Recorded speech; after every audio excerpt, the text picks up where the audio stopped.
हर हर महादेव। सांब सदाशिव, सांब सदाशिव, सांब सदाशिव, सांब सदाशिव। शिव पुराण श्री रुद्र संहिता तृतीय खंड पहला अध्याय।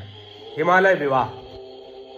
नारद जी ने पूछा, हे पितामह, अपने पिता दक्ष के यज्ञ में अपने शरीर का त्याग करने के बाद जगदम्बा सती देवी कैसे हिमालय की पुत्री के रूप में जन्मी?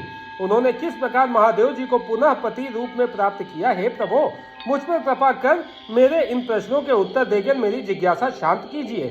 ब्रह्मा जी उत्तर देते हुए बोले, हे मुनि श्रेष्ठ नारद, उत्तर दिशा की ओर हिमवान नामक विशाल पर्वत है। यह पर्वत तेजस्वी और समृद्ध है तथा दो रूपों में प्रसिद्ध है, पहला स्थावर और दूसरा जंगम। उस पर्वत पर रत्नों की खान है। इस पर्वत के पूर्वी और पश्चिमी भाग समुद्र से लगे हुए हैं। हिमवान पर्वत पर अनेक प्रकार के जीव जंतु निर्भय होकर निवास करते हैं। हिम के विशाल भंडार पर्वत की शोभा बढ़ाते हैं। अनेक देवता, ऋषि मुनि और सिद्ध पुरुष उस पर्वत पर निवास करते हैं। हिमवान पर्वत पवित्र और पावन है। अनेक ज्ञानियों और साधु संतों की तपस्या इस स्थान पर सफल हुई है। भगवान शिव को यह पर्वत अत्यंत प्रिय है, क्योंकि इस पर प्रकृति का हर रंग देखने को मिलता है।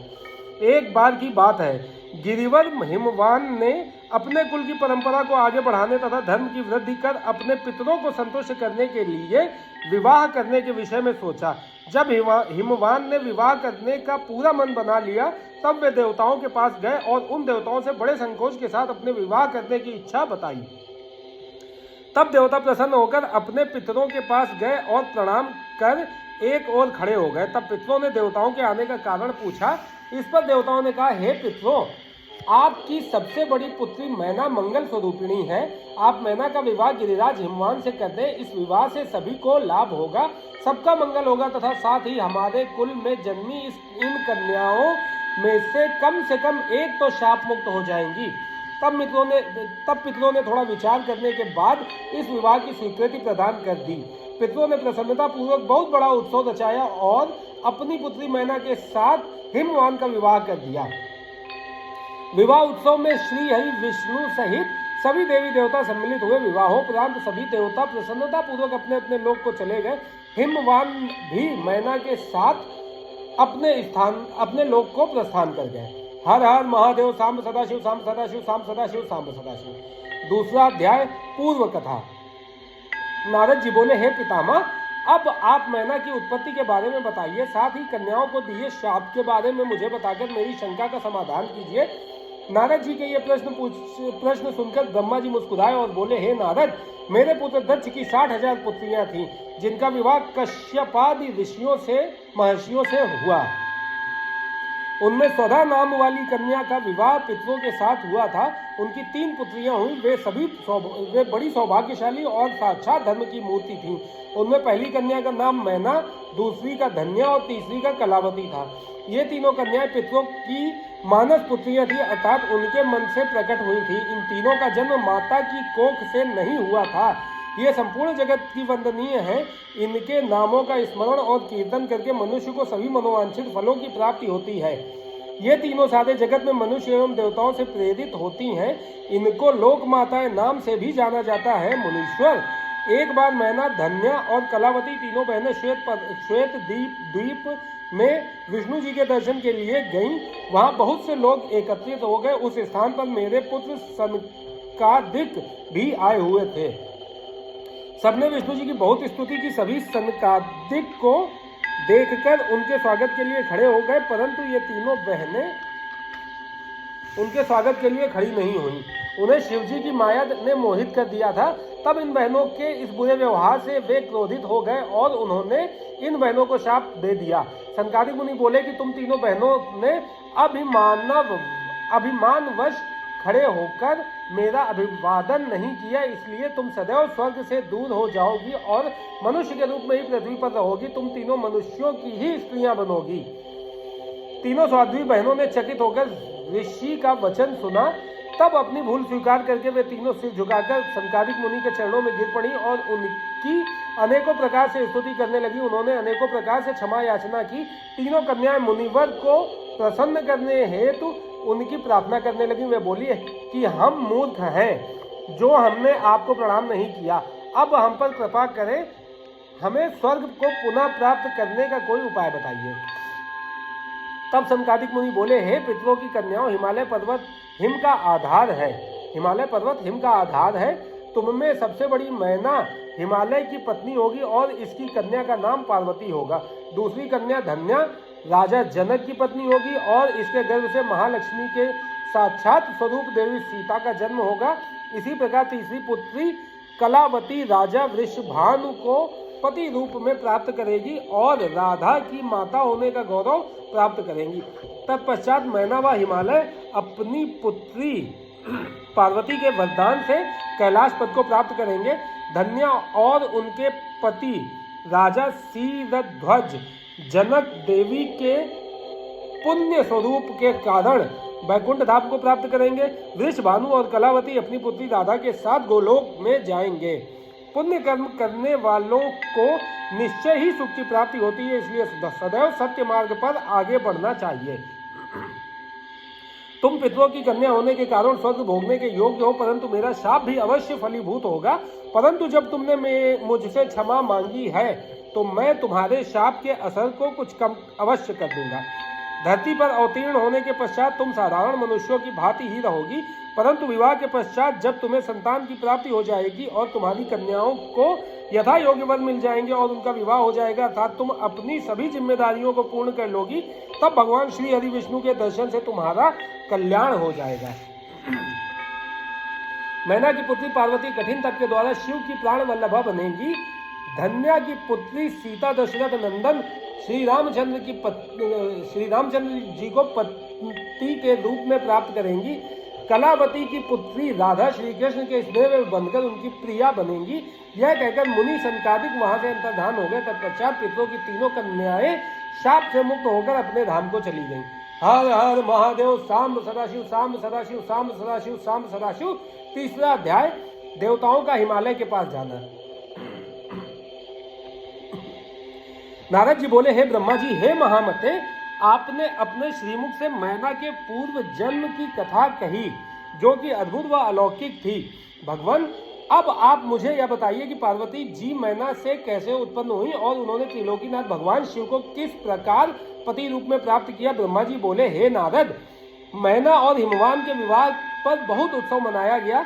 विवाह के पश्चात वे दोनों अपने घर पहुंचे। तब हिमालय और मैना सुखपूर्वक अपने घर में निवास करने लगे। तब श्री हरि अन्य देवताओं को अपने साथ लेकर हिमालय के पास गए। सब देवताओं को अपने राज दरबार में आया देखकर हिमालय बहुत प्रसन्न हुए। उन्होंने सभी देवताओं को प्रणाम कर उनकी स्तुति की।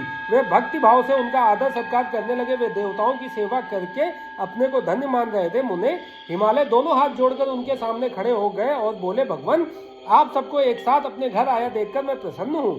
सच कहूँ तो आज मेरा जीवन सफल हो गया है। आज मैं धन्य हो गया हूँ। मेरा राज्य और मेरा पूरा कुल आपके दर्शन मात्र से ही धन्य हो गया है। आज मेरा तप, ज्ञान और सभी कार्य सफल हो गए हैं। भगवान, आप मुझे अपना सेवक समझें और मुझे आज्ञा दें कि मैं आपकी क्या सेवा करूं। मुझे बताइए कि मेरे योग्य क्या सेवा है। गिरिराज हिमालय के वचन सुनकर देवतागण प्रसन्नता पूर्वक बोले, हे हिमालय, हे गिरिराज, देवी जगदम्बा उमा ही प्रजापति दक्ष के यहाँ उनकी कन्या सती के रूप में प्रकट हुई है। घोर तपस्या करने के बाद उन्होंने शिव जी को पति रूप में प्राप्त किया, परंतु अपने पिता दक्ष के यज्ञ में वे अपने पति का अपमान सह न सकी और उन्होंने योगाग्नि में अपना शरीर भस्म कर दिया। यह सारी कथा तो आप भी जानते ही हैं। अब देवी जगदम्बा पुनः धरती पर अवतरित होकर शिव जी की अर्धांगिनी बनना चाहती हैं। हे हिमालय, हम सभी यह चाहते हैं कि देवी सती पुनः आपके घर में अवतरित हो। श्री विष्णु जी की यह बात सुनकर हिमालय बहुत प्रसन्न हुए और आदर पूर्वक बोले, भगवान, यह मेरे लिए बड़े सौभाग्य की बात है कि देवी मेरे घर आंगन को पवित्र करने के लिए मेरी पुत्री के रूप में प्रकट होंगी। तब हिमालय अपनी पत्नी के साथ और देवताओं को लेकर देवी जगदम्बा की शरण में गए। उन्होंने देवी का स्मरण किया और श्रद्धा पूर्वक उनकी स्तुति करने लगे। देवता बोले, हे जगदम्बे, हे उमे, हे शिवलोक में निवास करने वाली देवी, हे दुर्गे, हे महेश्वरी, हम सब आपकी भक्ति पूर्वक नमस्कार करते हैं। आप परम कल्याणकारी हैं। आप पावन और शांति स्वरूप आदि शक्ति हैं। आप ही परम ज्ञानमयी शिव प्रिया जगदम्बा हैं। आप इस संसार में हर जगह व्याप्त हैं। सूर्य की तेजस्वी किरण आप ही हैं। आप ही अपने तेज से इस संसार को प्रकाशित करती हैं। आप ही जगत का पालन करती हैं। आप ही गायत्री, सावित्री और सरस्वती हैं। आप धर्म स्वरूपा और वेदों की ज्ञाता हैं। आप ही प्यास और आप ही तृप्ति हैं। आपकी पुण्य भक्ति भक्तों को निर्मल आनंद प्रदान करती है। आप ही पुण्यात्माओं के घर में लक्ष्मी के रूप में और पापियों के घर में दरिद्रता और निर्धनता बनकर निवास करती हैं।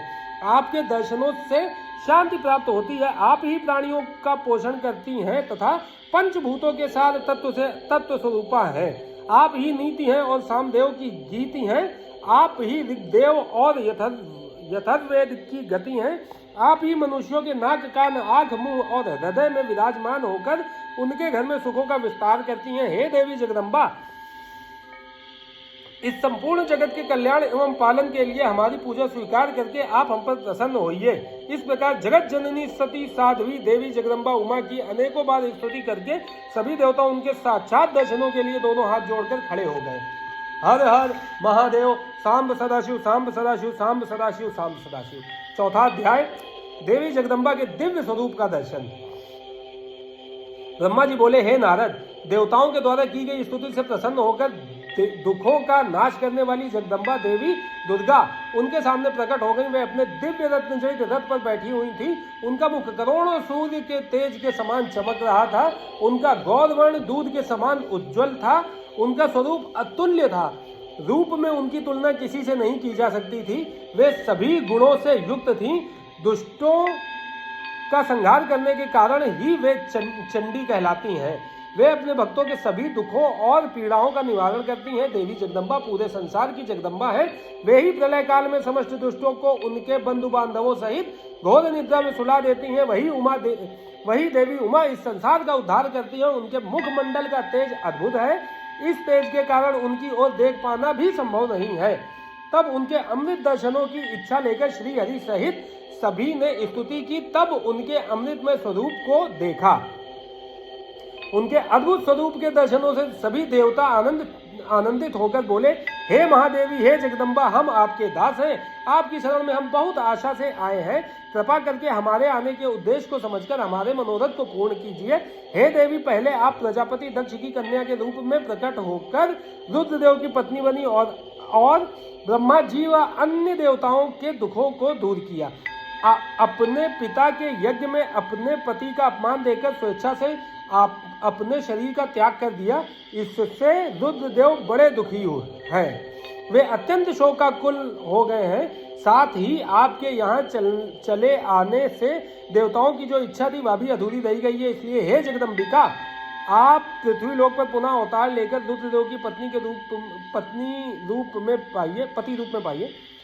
रुद्रदेव को पति रूप में पाइए ताकि इस लोक का कल्याण हो सके और सनत कुमार मुनि का कथन भी पूर्ण हो सके। हे भगवती, आप हम सब पर ऐसी ही कृपा करें ताकि हम सभी प्रसन्न हो जाएं तथा महादेव जी भी पुनः सुखी हो जाएं, क्योंकि आपसे वियोग होने के कारण वे अत्यंत दुखी हैं। कृपा करके हमारे सभी कष्टों और दुखों को दूर करें। हे नारद, ऐसा कहकर सभी देवता पुनः भगवती की आराधना करने लगे। तत्पश्चात हाथ जोड़कर चुपचाप खड़े हो गए। तब उनकी अनन्य स्तुति से देवी उमा को बहुत प्रसन्नता हुई। तब देवी शंकर का स्मरण करते हुए बोली, हे हरे, हे ब्रह्मा जी तथा समस्त देवताओं और ऋषि मुनियों, मैं तुम्हारी आराधना से बहुत प्रसन्न हूँ। अब तुम सभी अपने अपने निवास स्थानों पर जाओ और सुखपूर्वक वहाँ पर निवास करो। मैं निश्चय ही अवतार लेकर हिमालय मैना की पुत्री के रूप में प्रकट होंगी, क्योंकि मैं अच्छे से जानती हूँ कि जब से मैंने दक्ष के यज्ञ की अग्नि में अपना शरीर त्यागा है, तब से मेरे पति त्रिलोकीनाथ महादेव जी भी निरंतर कालाग्नि में जल रहे हैं। उन्हें हर समय मेरी ही चिंता रहती है। वे हर समय यह सोचते हैं कि उनके क्रोध के कारण ही मैं उनका अपमान देखकर वापस नहीं आई और मैंने वहीं अपना शरीर त्याग दिया। यही कारण है कि उन्होंने अलौकिक वेश धारण कर लिया है और सदैव योग में लीन रहते हैं। अपनी प्राण प्रिया का वियोग वे सहन नहीं कर सके हैं, इसलिए उनकी भी यही इच्छा है कि मैं पुनः पृथ्वी पर अवतीर्ण हो जाऊं ताकि हमारा मिलन पुनः संभव हो सके।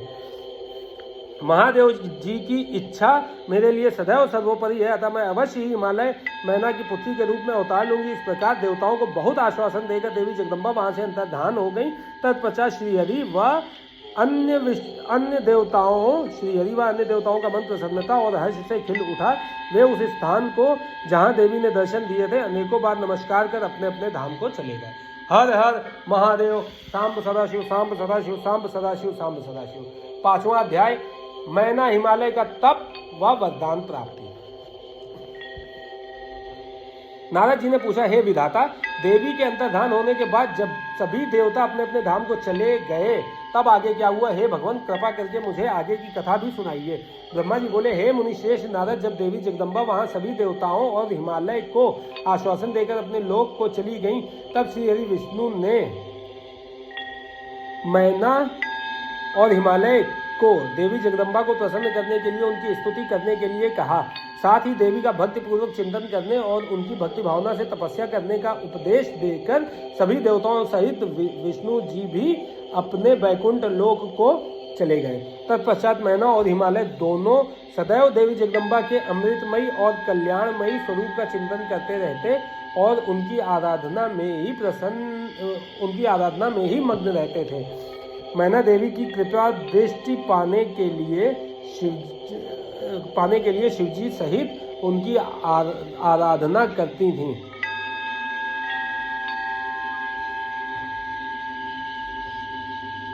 मैना देवी की कृपा दृष्टि पाने के लिए शिवजी सहित उनकी आराधना करती थीं। वे ब्राह्मणों को दान देती और उन्हें भोजन कराती थीं। मन में देवी दुर्गा को पुत्री रूप में पाने की इच्छा लिए हिमालय और मैना ने चैत्र मास से आरंभ कर 27 वर्षों तक देवी की पूजा अर्चना नियमित रूप से की।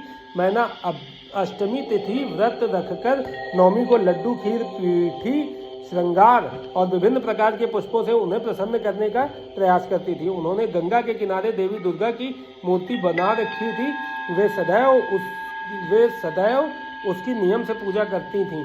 मैना देवी की निराहार रहकर पूजा करती, कभी जल पीकर कभी हवा से ही व्रत को पूरा करती। 27 वर्षों तक नियम पूर्वक भक्ति भावना से जगदम्बा दुर्गा की आराधना करने के पश्चात वे प्रसन्न हो गईं। तब देवी जगदम्बा बोली, हे गिरिराज, हे हिमालय, हे महारानी मैना, मैं तुम दोनों की तपस्या से बहुत प्रसन्न हूँ, इसलिए बहुत प्रसन्न हूँ।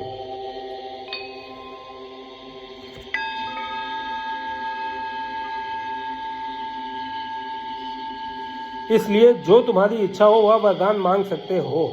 हे हिमालय प्रिया मैना, तुम्हारी तपस्या और व्रत से मुझे बड़ी प्रसन्नता हुई है, इसलिए मैं तुम्हें मनोवांछित फल प्रदान करूंगी। सो जो इच्छा हो कहो। तब मैना देवी दुर्गा को भक्ति भावना से प्रणाम करके बोली, हे देवी जगदम्बिके, आपके प्रत्यक्ष दर्शन करके मैं धन्य हो गई। हे देवी, मैं आपके स्वरूप को प्रणाम करती हूँ। हे माते, हम पर प्रसन्न होइए। मैना के वचनों को सुनकर देवी दुर्गा को बहुत संतोष हुआ और उन्होंने मैना को गले से लगा लिया। देवी के गले लगते ही मैना को ज्ञान की प्राप्ति हो गई। तब वे देवी जगदम्बा से कहने लगी, इस जगत को धारण करने वाली, लोगों का पालन करने वाली तथा मनोवांछित फलों को देने वाली देवी, मैं आपको प्रणाम करती हूँ। आप ही इस जगत में आनंद का संचार करती हैं। आप ही माया हैं, आप ही योग निद्रा हैं। आप अपने भक्तों के शोक और दुखों को दूर करती हैं। आप ही अपने भक्तों को अज्ञानता के अंधकारों से निकालकर उन्हें ज्ञान रूपी तेज प्रदान करती हैं। भला मैं तुच्छ स्त्री कैसे आपकी महिमा का वर्णन कर सकती हूँ। आप आकार रहित तथा अदृश्य हैं। आप शाश्वत शक्ति हैं। आप परम योगिनी हैं और इच्छानुसार नारी रूप में धरती पर अवतार लेती हैं। आप ही पृथ्वी लोक पर चारों ओर फैली प्रकृति हैं। ब्रह्म के स्वरूप को अपने वश में करने वाली विद्या आप ही हैं। हे जगदम्बा माता, आप मुझ पर प्रसन्न होइए। आप ही यज्ञ में अग्नि के रूप में प्रज्वलित होती हैं। माता, आप ही सूर्य की किरणों को प्रकाश प्रदान करने वाली शक्ति हैं। चंद्रमा की शीतलता भी आप ही हैं। ऐसी महान और मंगलकारी देवी जगदम्बा का मैं स्तवन करती हूँ। माते, मैं आपकी वंदना करती हूँ। संपूर्ण जगत का पालन करने वाली और जगत का कल्याण करने वाली शक्ति भी आप ही हैं। आप ही श्री हरि की माया हैं। हे दुर्गा माँ, आप ही इच्छानुसार रूप धारण करके इस संसार की रचना, पालन और संहार करती हैं। हे देवी, मैं आपको नमस्कार करती हूँ। कृपा करके हम पर प्रसन्न होइए। ब्रह्मा जी बोले, हे नारद, मैना द्वारा भक्ति भाव से की गई स्तुति को सुनकर देवी बोली कि मैना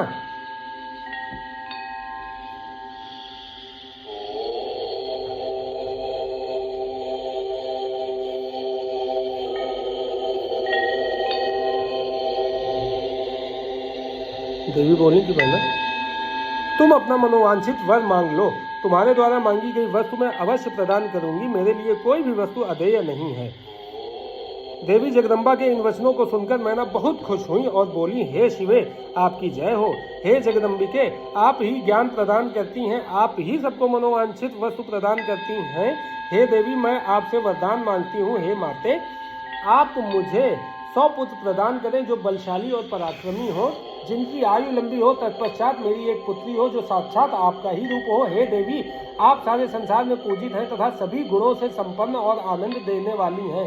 हे माता, आप ही सभी कार्यों की सिद्धि करने वाली हैं। हे भगवती, देवताओं के कार्यों को पूरा करने के लिए आप रुद्रदेव की पत्नी होइए और इस संसार को अपनी कृपा से प्रकाश करने के लिए मेरी पुत्री बनकर जन्म लीजिए।